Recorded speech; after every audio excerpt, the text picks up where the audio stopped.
to the Utahs of Tourism Press Conference. In Utah, we've solidified ourselves as leaders in sustainable and responsible tourism leaders. We're working to build a visitor economy that supports inclusivity and responsible visitation and protects our mighty assets, our mighty five, what we're calling the Forever Mighty Initiative.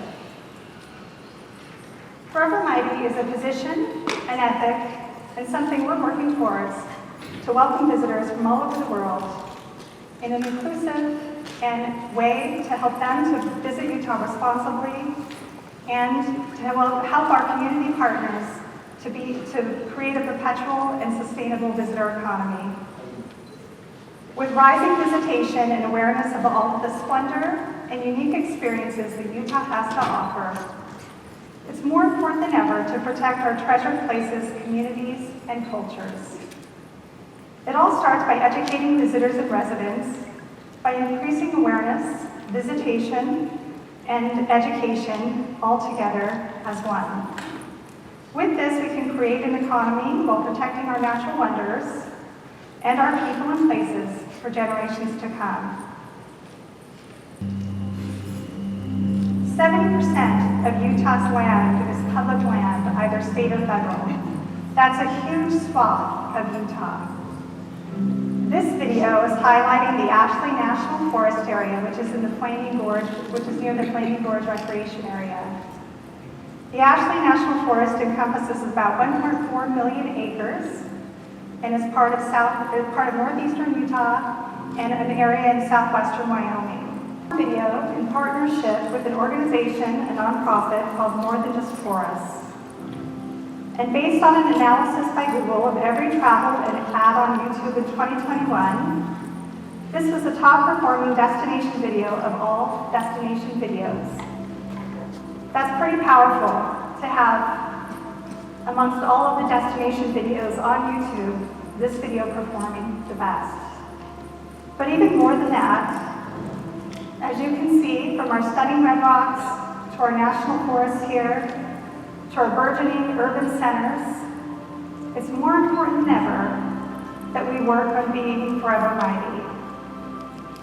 So I would encourage you to take a moment to enjoy the Ashley National Forest in Utah. As many of you are aware,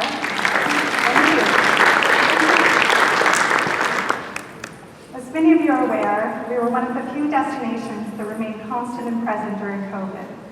We worked with our industry partners to educate, to innovate, and we continue to tell the story of Utah with all of you throughout. We didn't disappear, we leaned in, and we continued to activate and stay strong. And as we work on industry recovery, we continue to think about how we can innovate in this space and work on the Forever Mighty Initiative in new ways with international partners. One of these ways is how we're working with Tree Utah, a nonprofit partner in Utah, and America Unlimited in Germany. We're working with them, with this partnership, to plant trees both in Utah as well as in a national forest in Germany. When a visitor books with America Unlimited, a portion of that booking goes towards planting trees in both of these areas and tree planting regions throughout Utah. The visitor can also choose to plant a tree in Utah when they're visiting Utah if they would like to. And this will be modeled in other international markets, France, Australia, in several years as a sustainable campaign with Tree Utah throughout the next 2 years. This is meant to be a long-term sustainable commitment from us, not a splash campaign, not a PR stint, not a scheme to show that we're doing something good in the short term, but rather something that helps to improve the quality of life for the visitors that come to Utah and for the residents, and a cleaner initiative that's long-term and impactful around, and again, planting trees in several areas around Utah.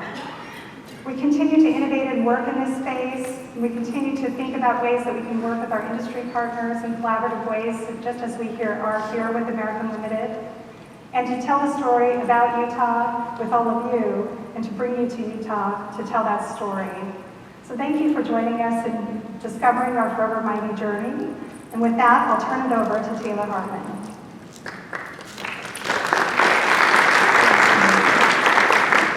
Hi, great to see everybody. I feel incredibly grateful to be able to work in the place that I do because Utah is one of the most beautiful places in the world. It's absolutely stunning. I go out and I look around and it's like I'm dreaming, these beautiful, stunning landscapes. I can get in my car in Salt Lake City and drive just a short drive up to the mountains and ski incredibly amazing champagne powder. And then I can go down to southern Utah in a matter of hours and be hiking in beautiful red cliffs, diving into slot canyons that are cut into the earth. It's phenomenal. Utah is a place with a varied landscape. It's got something for everybody. It's beautiful. Something that I find to be one of the most special parts of Utah is our archaeological sites. In the southeastern corner of the state, in the Four Corners region alone, Utah has over 100,000 archaeological sites to explore, and we at the state are working very hard to preserve those sites. We at the Office of Tourism recognize the need to protect these lands and to message correctly to visitors, to educate them on how they can protect these lands. Don't put your name on the rock wall. These are sites that are ancient. People have walked these places for countless centuries, and we're educating the public. As part of our Forever Mighty initiative, we are also working with BIPOC Indigenous voices. We're integrating BIPOC Indigenous writers and content creators in our website. We're also working with influencers and native businesses like Ancient Waves, pictured here. They're located near Monument Valley, near the Navajo Reservation. So we are working to engage with local guides so natives can tell their stories and share their heritage and give life to this place. That's part of our Forever Mighty initiative that we see as very important. We hope to do this so that generations of people can come to Utah, can understand these archaeological heritage sites, and to become better stewards of the land. We recognize our responsibility in this place to do that. Also, as a bonus, Utah has amazing dark skies. We have more international dark sky designated places than anywhere else in the world. Those are connected to both metropolitan areas where you can take a short drive and witness the stars, or they're in more rural areas of our state. We are working incredibly hard with our Forever Mighty initiative and our marketing to preserve these dark skies. We work with communities. How can you preserve your dark skies? What can you do to make sure the lights are facing downwards so we don't ever lose that? And like people have been doing for centuries, you can look up at the sky in Utah and you can be inspired. But for now, I'd like to introduce a very special chef from Utah who's working to keep our state unique and forever mighty through the celebration of native and pioneer dishes and preparation techniques. It's my pleasure to welcome Chef Tamara Stanger with the Lake House at Deer Creek.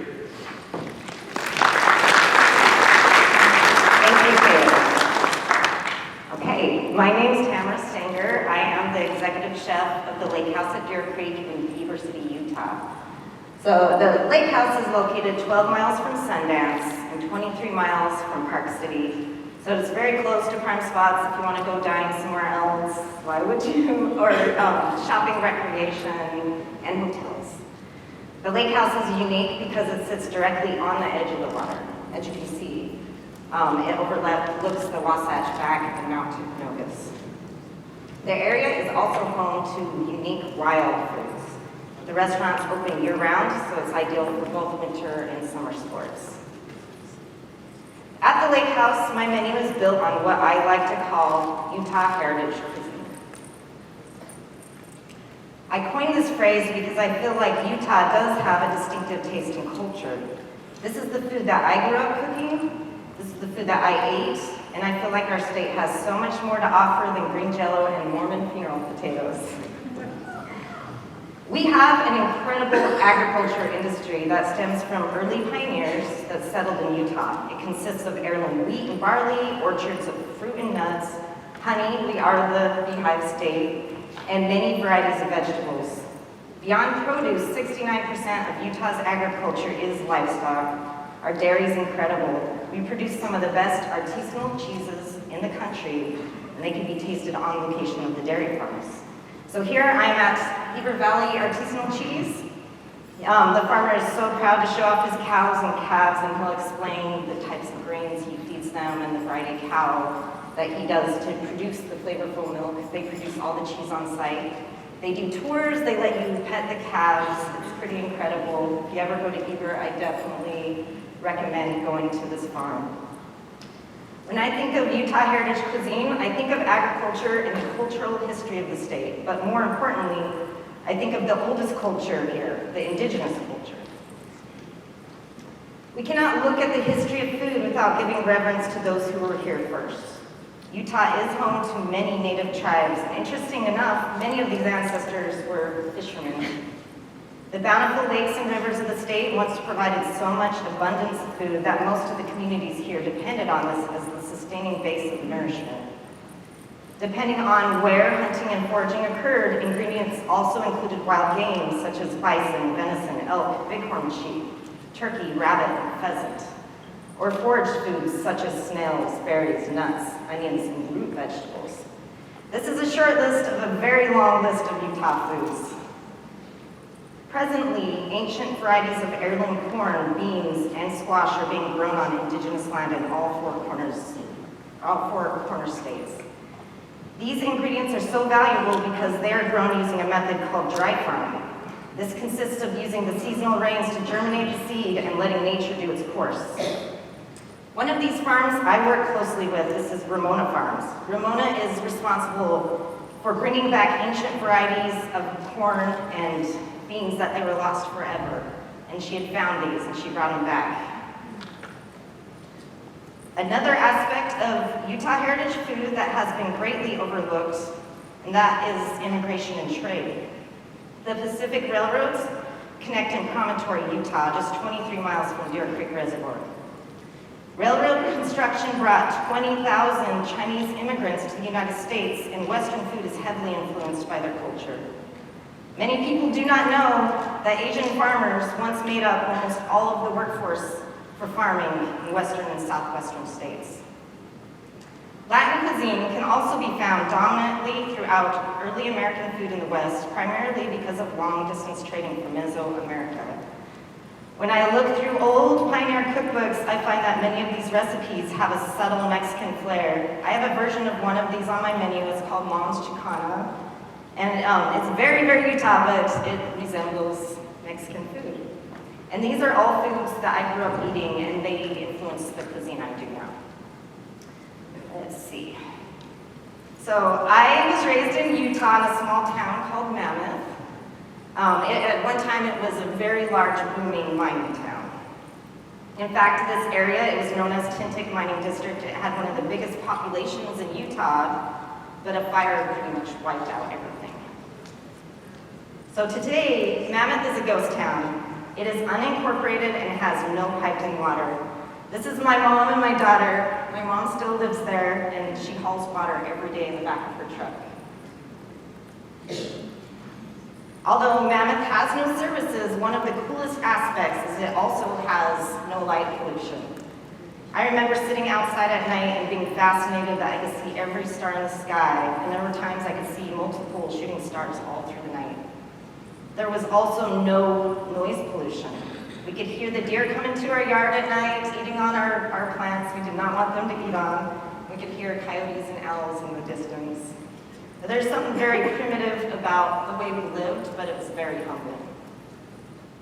I foraged food from a very, very young age. We would use wild yeast from the juniper berries. We'd put it in our batters, make fry bread, make griddle cakes. We would pick wild rhubarb and put it into desserts. We'd harvest Indian paintbrush and put it in our salads. Let's see. That's me foraging on the lake where the lake house is, service berries. And then these are the elderberries that grow in the really high altitudes, and we use that for the juice and also the flowers. We hunted, we fished, we raised rabbits for food. It was rare that anything but wild game was preserved in our freezer. And when I think of Utah heritage food, I think of my upbringing. So some of the items you will find on my menu at the lake house are juniper ash mixed to my squash. This is something I make by gathering juniper. I burn the juniper into an ash, and then the squash is boiled in its alkaline solution, kind of like corn when you're making masa. And what this does is it enriches the squash using a very ancient indigenous technique with calcium and other nutrients that you wouldn't find in indigenous cultures before a certain time. I also have pioneer-style dinner pies. When the pioneers made their pilgrimage, they did not have fresh food, but they had flour and lard and salt. So you'd find a lot of pies, even with the miners, they'd have hand pies in their pockets, and that's what fed them. This is something I have using multiple ingredients. It's not a regular pot pie. It's something that we really celebrate all the ingredients of Utah. We also have a blue corn pate that's a lot like blue corn mush, and we fry it in the style of polenta. We do oysters Rockefeller, which is a frontier food and very fun. And on our cocktail menus, we also have foraged ingredients that we use, such as young pinyon cones, and make syrup out of that, and it tastes like the mountain. All of these items have a story that is uniquely Utah. My mission is to tell the story of Utah through food. Thank you.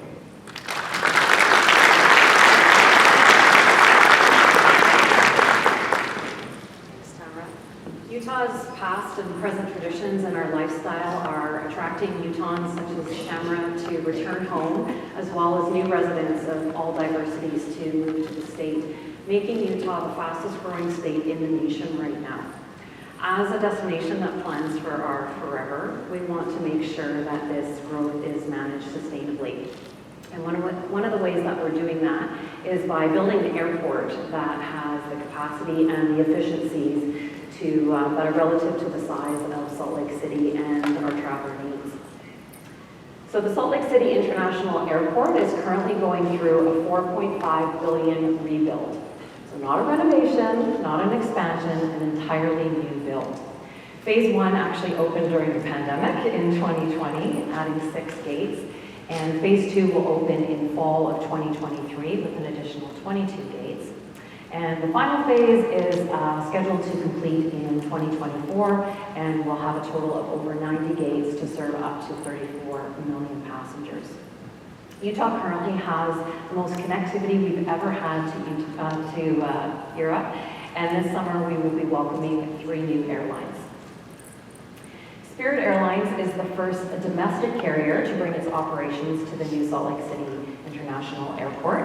On May 26th, it launched twice daily service from Las Vegas and daily service from both Los Angeles and Orlando.